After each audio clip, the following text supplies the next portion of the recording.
Welcome to On The Money Line, a podcast by MMA Play 365. I'm Newsome and I'm here to break down UFC Vegas 50, which is headlined by a really good fight in the light heavyweight division between Thiago Santos versus Magomed Ankalaev. But just before we get into the breakdowns, as always, I'm going to be recapping from an AI perspective from the last event at UFC 272 with Bayes AI, the UFC prediction software from MMA Play 365. So make sure you check out that video when that's uploaded to YouTube. But straight onto the breakdowns, as I've already mentioned, we've got a really good fight in the light heavyweight division between Thiago Santos and Magomed Ankalaev. Now, Magomed Ankalaev is one of the three fighters in the UFC that I predicted a long time ago that would be a UFC champion. The other two fighters of interest, Islam Makhachev and Khamzat Chimaev.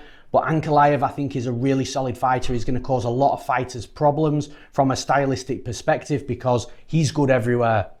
Originally, with him being a Dagestani, you know, he's got that wrestling, he's got takedowns, he's got good top control. The only real blip that he had is when he got tapped by Paul Craig with a third of a second left in a fight that he was winning 30-26. And you know it was 30-26 because we saw one of the scorecards after the fight and the judge actually wrote Ankalaev 30-26 until he realised that he got tapped out a third of a second before the fight and scribbled it out. So, you know, Ankalaev's a solid fighter, but even though he's got that wrestling background, his striking has come on so much. You saw against Iwan Kutalaba, which is a good example, that his precision, his power, his speed is just so good. So Ankalaev's a really difficult fighter to beat, and it's one of those types of fighters that at an elite level, when you're that hard to beat, unfortunately, a lot of fighters just aren't going to be able to beat you. Now, Thiago Santos, if we were talking about Santos 2 or 3 years ago, then this might be a slightly different breakdown. But I feel that after that John Jones fight,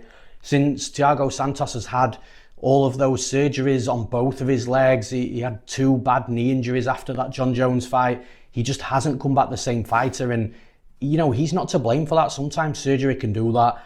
And you know, since then, he's not as fast, he's not as explosive, and because he's not fast and as fast and as explosive as he was before, his power isn't there either. We saw against Johnny Walker that it was just a really dull fight, and the old Thiago Santos would have done exactly what Jamal Hill did last weekend and absolutely put the lights out of Johnny Walker. But Thiago Santos just couldn't do it. He couldn't find those explosions. He couldn't find that power. And I think if you're having that sort of fight with somebody like Johnny Walker, and then in your next fight you're in a 5-round main event against Magomed Ankalaev, it's just bad news for you. I think Ankalaev's going to be quicker. I think he's more athletic. I think his striking's better. I think at this point he's probably got more power in his strikes as well. But then if it isn't going right for Ankalaev for whatever reason on the feet, you know, Thiago Santos is still a decent fighter from a technical perspective. So if it isn't going Ankalaev's way on the feet for whatever reason, he's got that wrestling to fall back on. We've seen that Santos has had problems with wrestlers getting taken down. Then he has problems getting back up to his feet, maybe not initially, but after 1, 2, 3 takedowns, he then starts to settle on his back. We saw that in the Glover Teixeira fight as well. So for Ankalaev, if it's not going right on the feet, he's got the wrestling and the topside grappling to back it up, where he can just either finish Santos via ground and pound, or he can potentially submit him. And if that doesn't work, then I think he can just ride rounds out on top again, should he choose that game plan. The thing is, for Ankalaev, he has got multiple game plans here, and I think he's a better fighter everywhere than Thiago Santos. Of course, Santos has got that knockout chance, the puncher's chance, if you like. But again, I don't think it's as likely as what it would have been a couple of years ago, because he's not as fast and explosive as he used to be. And again, that probably falls back to the surgeries. But either way, I think Ankalaev is better everywhere. I think he's got more paths to victory. I genuinely think he's just a more skilled fighter in every area. I'm picking Magomed Ankalaev to win this fight. Then in the next fight, we've got Marlon Moraes versus Yadong Song. I think this is a difficult fight for Marlon Moraes. Yadong Song is looking sharp. I bet him last time out against Julio Arce. I was really confident, and I was surprised the line was that close. And Yadong Song looked great. His speed, his movement is something I've always spoken about, really. The way he slides in and out of range is really fluid, really slick. And it's really difficult to fight against somebody like that because that movement in and out is so great. He can come in, land a combination, slide right back out. It's difficult to deal with. Now, Marlon Moraes, he could potentially try and take Yadong Song down. Song has been taken down before.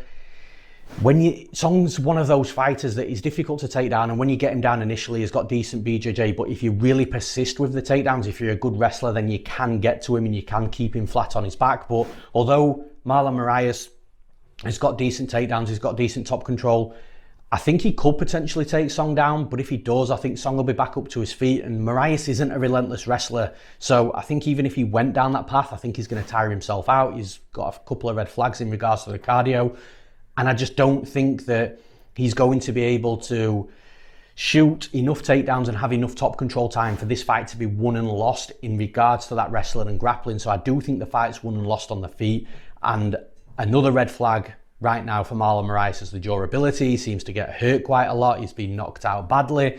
And I think Song Yadong is going to be able to find one of those knockout shots at some point. He's got good combinations. He's going to be faster than Moraes. He's going to be more powerful than Moraes. I think the fight's going to be won and lost on the feet. And because of that, I cannot look past Song Yadong in this fight. I think he's just a more explosive, quicker, and more powerful fighter against a Marlon Moraes that unfortunately does look like he's on a decline. Red flags on the cardio, red flags on the durability. I'm picking Yadong Song to win this fight. And in the next fight, we've got Bruno Silva versus Alex Pereira.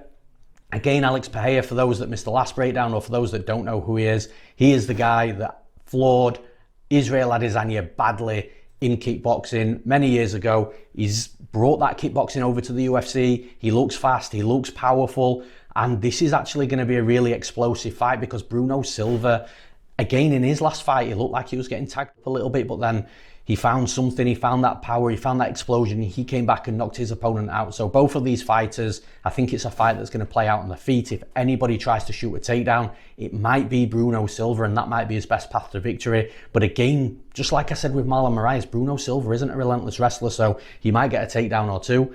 Pereira might be able to get back up to his feet, but at some point the fight is going to start playing out more on the feet than it does in that wrestling and grappling scenarios.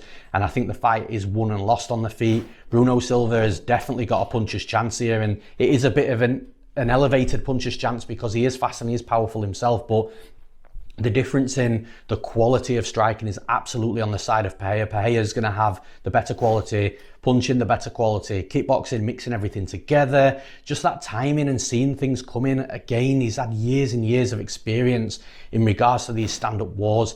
I think Bruno Silva's got a chance of winning this fight, but you can't pick against Pereira, in my opinion, because, like I said, he's got that better quality striking. He's probably going to be quicker. He's going to be more explosive. That touch of death side is on the side of Pereira as well. And with Bruno Santos, we saw in his last fight, you can tag him up, you can get at him a little bit and wobble him. It's just, you know, Bruno Silva didn't have an opponent like Pereira that's going to finish the job in that last fight. I think if Pereira wobbles Bruno Silva and tags him up like Bruno Silva was in that last fight, Pereira isn't letting him off the hook, and unfortunately for Bruno Silva, I think that's exactly what happens. I'm picking Alex Pereira to win this fight. And in the next fight, we've got Alex Bruce Leroy Caceres versus Sodiq Yusuff. Alex Caceres has been proving a lot of people wrong, me included. I picked against him in his last couple of fights. You know, a lot of people have, because he did look like a fighter that we'd seen the best of him, we'd seen his finished product, and now as the game is evolving, as more and more better fighters are coming in the division, they were overtaking him. But Alex Caceres has been able to turn that clock back for himself. He's been looking good. His movement's good. His speed's good. His shot selection's good. His volume's decent. He definitely looks like a completely different fighter now than what he did 4 or 5 years ago, for sure. But the problem is for him in this fight, he's got Sodiq Yusuff in front of him. I know Sodiq Yusuff lost his last fight against Arnold Allen, a fight I personally thought Yusuff won, but it was a close fight. But the thing is, Arnold Allen isn't on the same level as Alex Caceres, and that's the problem in this fight for Caceres. I think Sodiq Yusuff is on a completely different level. I think even though Caceres has got a bit of an awkward way of moving, and I think he's quick, when he's coming into range, Sodiq Yusuff counters really well. He's also really aggressive. If he gets on them low kicks that he's really hurt his opponents with in the past as well, that's going to slow the movement of Caceres. And ultimately, I think that's going to be the problem for Caceres. I think he's going to get tagged up.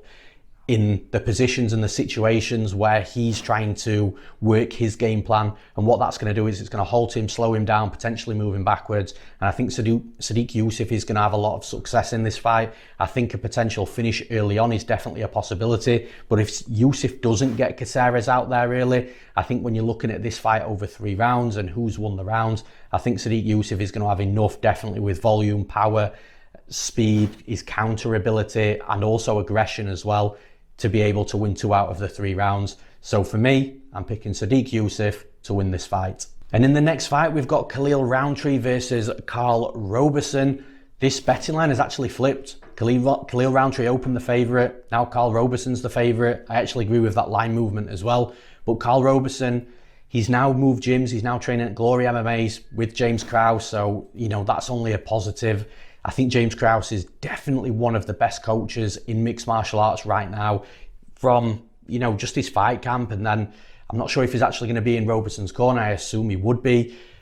And when he's in that corner, he's so good with his advice mid-fight. He's so good at his advice between rounds. He's just a really good coach. And I genuinely think he's one of them coaches that can make a fighter better. And I think that's what we have in this fight with Karl Roberson. I actually think Karl Roberson would have had a good chance of beating Khalil Rountree outside of that move in regards to the gyms and coaches. But because of that, I think it's elevated. It's going to be a fight, I think, is going to be won and lost on the feet. Both fighters are predominantly kickboxers. They both prefer to strike. However, with Karl Roberson, we have seen him wanting to grapple in previous fights as well. And that's something that he could do in this fight against Rountree, because he's not going to have that wrestling threat from Rountree. He's not going to have the grappling threat from Rountree. And actually, you look at all the fighters that Roberson's lost to, they're all really good grapplers. So again, I think that's a pattern that we've got to take into consideration. Khalil Rountree looked good last time out. He's still going to have power. He's still going to have explosivity. But I do think that Roberson's kickboxing ability and his kickboxing background will allow him to keep up with Rountree. Rountree won't have an edge in the striking like he has in some of his previous fights. But I think Roberson's got more ways to win this fight, because Roberson could come out looking to take Rountree down, not having to worry about getting swept or reversed or submitted off his back. So I think the edge on the feet, maybe slightly from a technical perspective to Karl Roberson, more from a power perspective to Khalil Rountree, which tells me if Rountree doesn't knock Roberson out, then Roberson's likely going to pull away from a technical perspective. But then Roberson's got that plan B of the wrestling and grappling should he want to use it. I think Roberson's rightly favoured. I'm picking Karl Roberson to win this fight. And in the next fight, a short notice fight, we've got Drew Dober versus the fighter stepping in. He only fought a couple of weeks ago, Terrance McKinney. This is a wild fight. Props to Terrance McKinney for stepping right back in after he beat Faraz Ziam. And he's not only stepping in on short notice, but he's got a fighter in front of him in Drew Dober that is levels above anybody that he's fought before. Drew Dober's a solid fighter, legit fighter, a UFC veteran that's good everywhere. And like I say, is that level of competition step up for Terrance McKinney is huge here. Dober is a favourite. Arguably could be a bigger favourite, but I get why money's been coming in on Terrance McKinney, and I do understand it. You know, he's got that explosive power that we spoke about, but then he's also got good wrestling and a good submission game, which we saw last time out as well. I just feel that even though I respect Terrance McKinney for stepping in on short notice here, I think Drew Dober is going to be able to deal with him. Again, Drew Dober is the type of fighter, the level of opponent and competition that isn't just going to get wiped out straight away with a quick burst of knockout like Matt Frevola was. But Drew Dober's also got decent takedown defense. I think McKinney will be able to take him down should he choose to, once or twice, but I think Dober's going to make his way back up to his feet. Dober's jiu-jitsu is decent as well, so I think he's going to be able to get back up to his feet should he be taken down. And Terrance McKinney's going to have his moments in this fight early on, but I do think Drew Dober's going to take over the longer the fight goes on if McKinney can't get him out of there.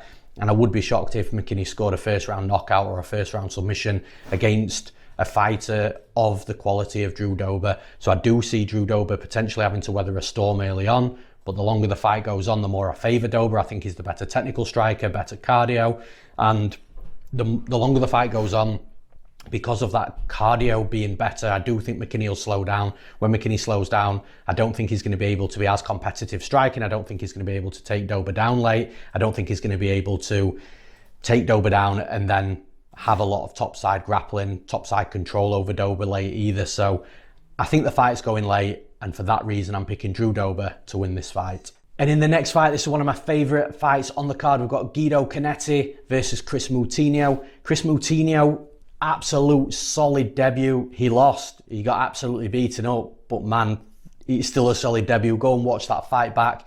He came in against Sean O'Malley, which is a fight that not many fighters ask for. Sean O'Malley, you know, pieced him up for the most part, but Kris Moutinho, so durable, like a zombie, kept moving forward, kept on trying to land on Sean O'Malley, and no matter what O'Malley put on him, hard shots that we've seen other fighters lose consciousness with. Moutinho was just walking through it, eating it. Man, this is going to be a fun fight because Guido Cannetti will come forward, he'll be aggressive, he's a little ball of energy inside the cage. But unfortunately, I think it's a bad fight for Guido Cannetti. I think Kris Moutinho is going to be able to walk through whatever Guido Cannetti throws at him. I think Guido Cannetti might try to use his wrestling and grappling, but I think Moutinho will be able to do good work from a defensive perspective in that wrestling and grappling department as well. I'm not saying Guido Cannetti can't take him down, he might do, but I don't think Guido Cannetti is going to roll all over him on the mat. I think Moutinho will be able to get back up to his feet. And ultimately, once Guido Cannetti's tried to take him down once or twice, I think Guido Cannetti might stop with the wrestling. Maybe a morale issue, but I do think that the wrestling will subside the longer the fight goes on. And I think we see an all-out war because Guido Cannetti will be in his face as well. And I think Kris Moutinho in an all-out war is just going to be the better fighter. He's going to be more durable. He's going to be firing back. I think for every 2 or 3 shots that Cannetti will land, Moutinho will move forwards and probably land 4 or 5 himself, and it's just going to look better from the judges' scorecards. It's going to really hurt Cannetti, and that's another issue as well. I definitely think that Moutinho could knock Cannetti out. If he doesn't knock Cannetti out, I think the forward pressure, the aggression, and potentially volume are going to be the biggest points that are going to stand out to the judges in a 3-round fight.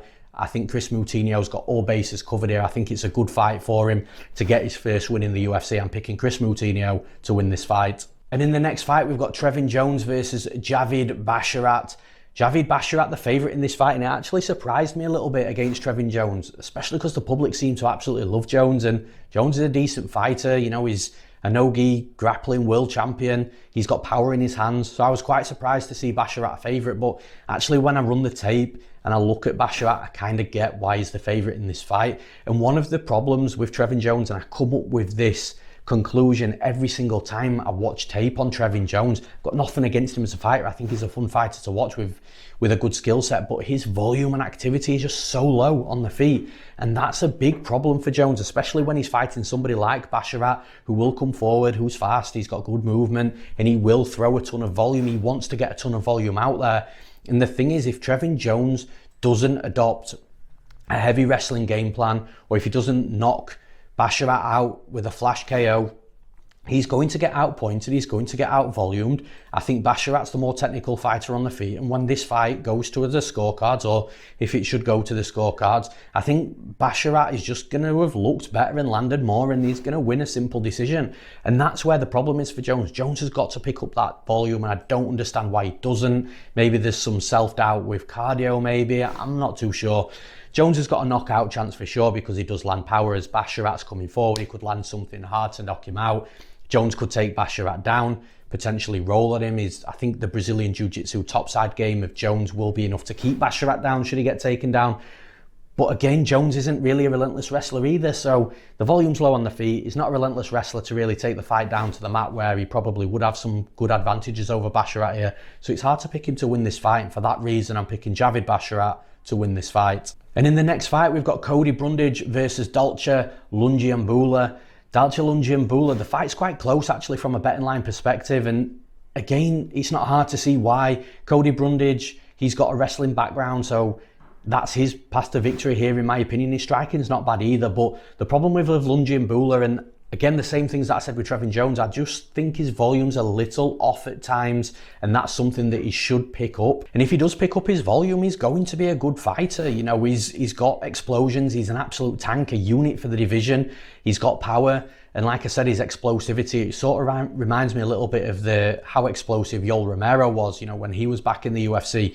So Dalcha Lungiambula has got a lot of good traits, and I think that he's got an advantage in this fight because he's not fighting another predominant striker that's going to be able to rack up volume against him. I think Brundage is going to try and take him down. I think Brundage might take him down once or twice, but Lungiambula is difficult to take down. It's a little like what I was saying with Jared Cannonier. You know, when he fought Brunson, the first line of takedown defense is that strength, that physicality, and that's a difficult fighter to take down. But then Lungiambula doesn't have bad takedown defense either. And Lungiambula might even be able to take Brundage down, even though Brundage is the wrestler, just from, like I said, that power and the aggression. But ultimately, I do think this fight's going to be won and lost on the feet, even though both fighters have got decent takedowns, with Brundage obviously having the wrestling background, like I've already mentioned.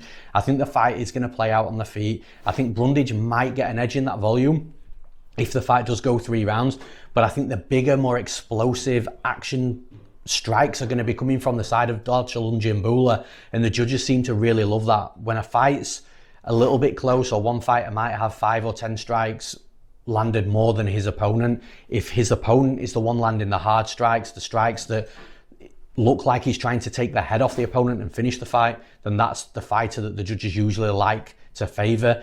And ultimately, even though this fight is going to be close and it could go in a number of ways, I do think the fight's going to be won and lost on the feet. Dalcha with the bigger action strikes, Brundage with the more volume. For that reason, I'm going to say that Dalcha Lungiambula's got the more likely path of a knockout. And if it does go to the scorecards, I think the judges are going to favour that big power, big action strike game from Lungiambula. I'm picking Dalcha Lungiambula to win this fight. And in the next fight, talking of units, we've got Tafon Nchukwi versus Azamat Murzakanov. Tafon Nchukwi, the unit is absolutely huge for the division. He's got power and his cardio can hold up as well, even though he's got a lot of muscle mass on his body. But again, talking of that cardio, it's just really inconsistent, and it's the same with his volume as well. And these are the two real problems I've got with Nchukwi: the volume, the cardio. In one fight, he can rack up 100 strikes and his cardio holds up, but then in the next fight, he's really low volume, he's getting backed up, he's getting tired. And it's really hard to get a read on Nchukwi because of that inconsistency.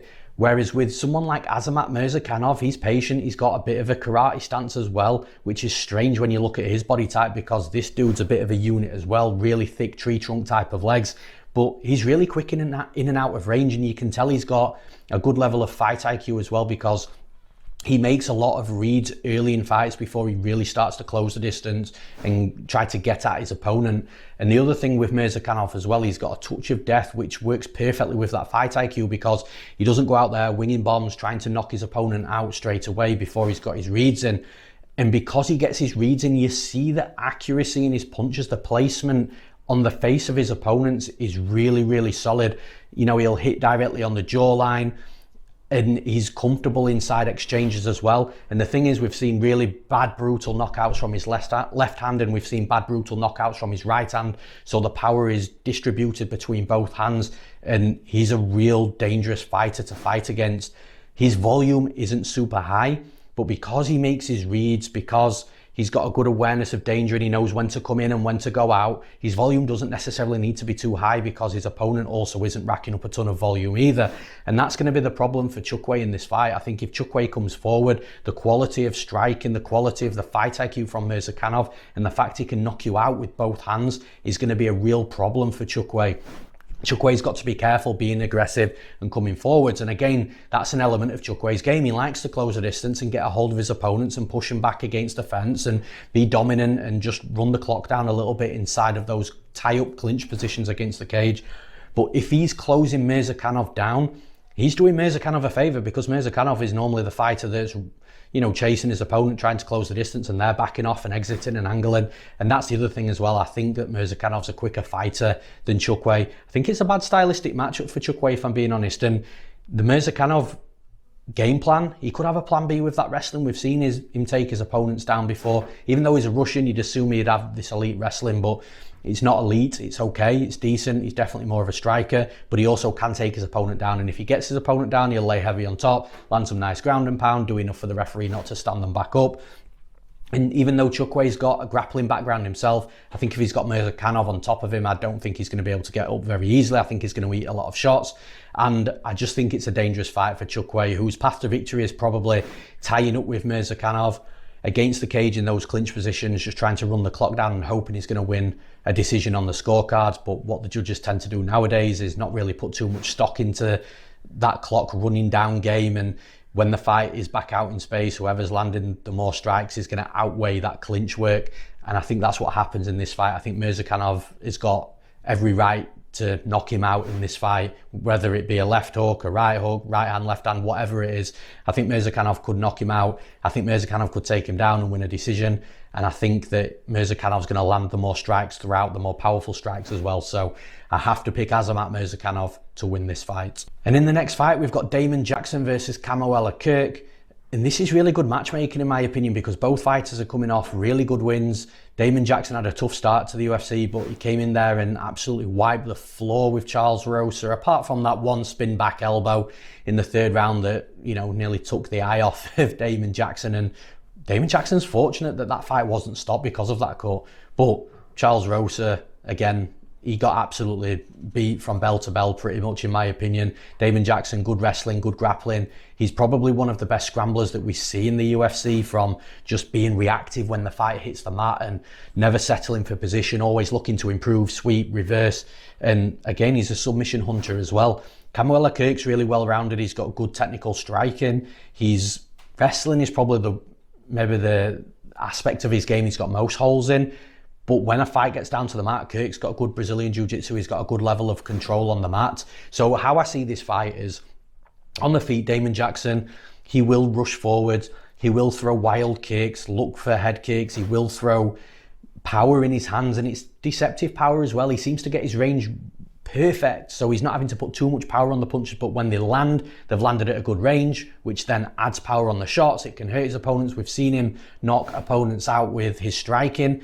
So we've got Damon Jackson, who's going to be explosive and aggressive with the strike, and then we've got Kirk, who's a more technical, precision type of striker, not as much volume, but again, you can see that he's the more technical striker out the two. I think because of the style clash with the striking in this fight, it's going to be quite even.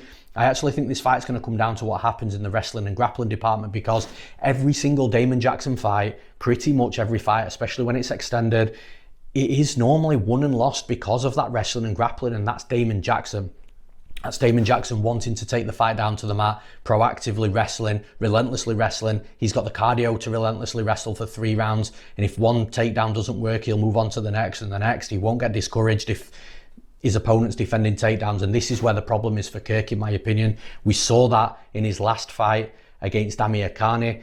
Amir Khani didn't necessarily do well on the first takedown or the second takedown, and when he did take Kirk down, Kirk got back up to his feet a couple of times as well. There's a reason why Amir Khani had to complete 5 takedowns in a 3-round fight. But once Kirk did get taken down the second and the third and the fourth time, you started to see just that energy drain from him, not because he was tired, but just mentally. He was just drained. He knew he was getting taken down. He knew he was going to struggle to get back up to his feet. And that's what I think is going to happen in this fight. I think Damon Jackson's going to have a tough time of it early on. But I think as long as he persists with the wrestling, he's going to be able to take Kirk down. He's going to be able to roll on top of him. He might find a submission. And if he doesn't, I just think he's going to look like the better fighter because of that wrestling and grappling aspect. Kirk's going to be competitive, but I think Damon Jackson just wears on him the longer the fight goes on. I think Jackson could potentially submit him, but if he doesn't and it goes to the scorecards, I think Jackson can win 2 out of the 3 rounds. So I'm picking Damon Jackson to win this fight. And in the next fight, we've got Matt Semmelsberger versus the newcomer AJ Fletcher, coming from the Contender Series. Now, AJ Fletcher's a really interesting fighter to watch. He's small, he's stocky, but he's got power in his hands, it seems. He's got a wrestling background, really good, well-timed takedowns with really good entries. Normally, what that means is the fighter that's trying to wrestle is going to have a good completion rate, which you can see that Fletcher has. Now, there's just a couple of question marks with Fletcher, and that's the level of competition.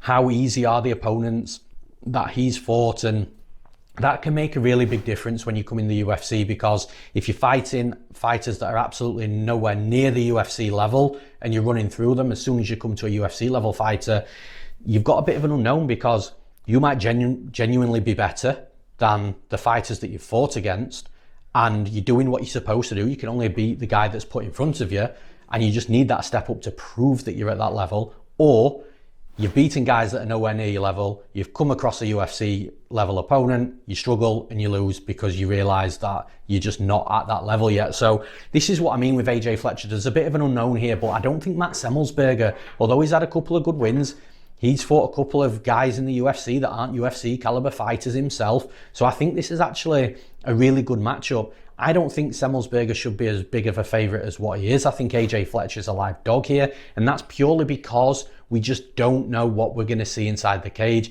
I think it could potentially be a really close fight, back and forth. I think Fletcher's wrestling is a bit of a game changer here. It can potentially nullify the aggressive striking game of Matt Semelsberger. Even though Semelsberger's got decent wrestling, I think Fletcher's going to be the better wrestler.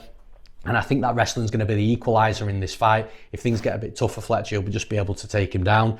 But then Fletcher's also got explosive striking on the feet. So I'm actually going to side with the underdog here. Like I said, there are a couple of unknowns. There are a couple of red flags from either side. But I am picking AJ Fletcher to win this fight. And in the next fight, this one should be competitive, a good clash of styles as well. We've got JJ Aldrich versus Gillian Robertson. JJ Aldrich is going to be the better striker for me in this fight. I think she's the more technical boxer. In and out of range, she's going to land more volume. But Gillian Robertson probably doesn't want to stand with JJ Aldrich. Not that JJ Aldrich is some, absolute killer on the feet in this women's division, but Gillian Robertson knows where her path to victory is. That's with the wrestling, that's with the grappling. She's a BJJ black belt, good submission game, and I think ultimately that's what we're going to see in this fight. I think Robertson's going to start getting picked apart. I think Aldrich is going to start pulling away early in this fight with the striking, and all that's going to do, if Gillian Robertson didn't have that wrestling game plan at the start, she's definitely going to have it after a couple of minutes. Once the takedowns start coming, it won't be easy to take Aldrich down initially, because I think the movement and the striking of Aldrich will be good enough to really make those reads and those entries difficult for Gillian Robertson. But again, the longer the fight goes on, I think Robertson will find takedowns. I think she will find good top control. And after that first takedown, when Robertson rolls on her and Aldrich struggles to get back up to her feet, or she's in a submission attempt, I think she's going to be very nervous, hesitant and tentative after that moment of striking, because she's going to fear that she's going to overcommit and get taken down again. What that's going to do is allow Robertson to close the distance and take her down again anyway, so it's a bit of a catch-22. I do think Robertson gets the takedown she needs in this fight in at least 2 out of the 3 rounds. She could potentially submit her, but if she doesn't, I think a top control is going to be enough to allow her to win this fight. I'm picking Gillian Robertson to win this fight. And finally, we've got Sabina Mazo versus Miranda Maverick. Miranda Maverick's actually a big favourite in this fight, and I'm really surprised there's no recency bias, because she got absolutely demolished last time out against Erin Blanchfield. I bet Erin Blanchfield as an underdog. It was a sharp bet, a good bet. Blanchfield absolutely rolled. And normally you'll see that recency bias in the next fight, but I think the bookies have been smart in regards to the betting line here. I don't think Maverick should be anywhere close to a pick 'em or an underdog against Sabina Mazo, which in another fight it would have happened.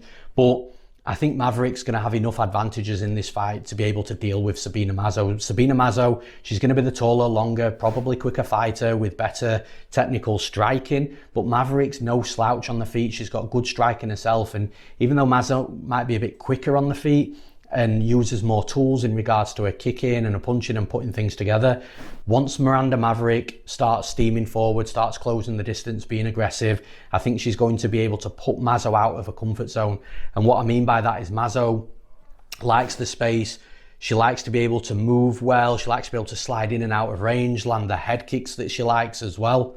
But Maverick's style isn't going to allow for that. Maverick's going to be able to close the distance. And like I said, from there, she's going to get Mazo out of a comfort zone, fighting inside boxing range or tying up against the cage, or potentially taking Mazo down. And we've seen that that's a big hole in Mazo's game as well.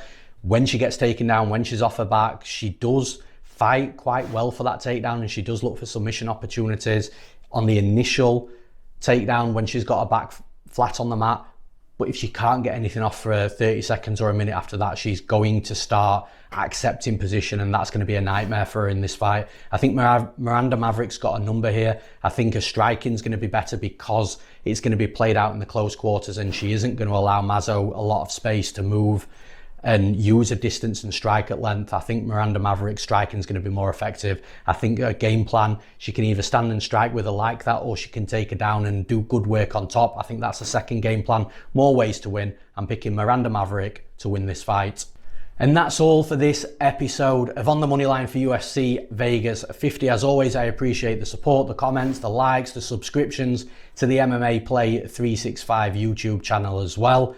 Again, watch out for the Bays AI recap that we've got from UFC 272, where I talk about a couple of fights from the AI perspective. Make sure you catch that out. And aside from that, thank you all for listening, and we'll see you again next week.